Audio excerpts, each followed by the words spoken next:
Social మీడియాలో నాకు ఆయనకు పోటీ పెడితేనంట ఆయనకు లైక్లు ఎక్కువ వచ్చినాయంట టిక్టాక్లో. 10 ఏళ్ళు ముఖ్యమంత్రి చేసినోడు, కేంద్ర మంత్రి చేసినోడు ఇవాళ టిక్టాక్లో కేసీఆర్కు రేవంత్ రెడ్డికి పోటీ పెడితే ఆయనకు లైక్లు ఎక్కువ వచ్చినాయంటే నాకు తక్కువ వచ్చినాయంటే ఇవాళ వాళ్ళ కార్యకర్తలతో మాట్లాడుతున్నాను. నేను అడగదలుచుకున్నా, ఆ మధ్యలో బాలీవుడ్లో కూడా సల్మాన్ ఖాన్కు రాఖీ సావంత్కు కూడా టిక్టాక్లో పెడితే రాఖీ సావంత్కి ఎక్కువ లైకులు వచ్చినాయి. అంత మాత్రాన ఆమె సల్మాన్ ఖాన్ కంటే గొప్ప నటుడు నటురాలు అనేవారని అనుకుంటారా?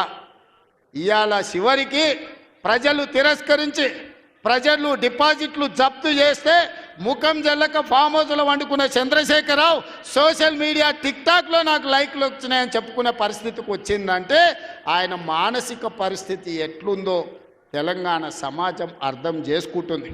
పెద్ద మనిషి ఆయన వయసులో, నేనేం కాదంటలేను. ఆయన పిల్లలు యమకింకర్లాగా తయారై ఊరి మీద పడి మేస్తున్నారు.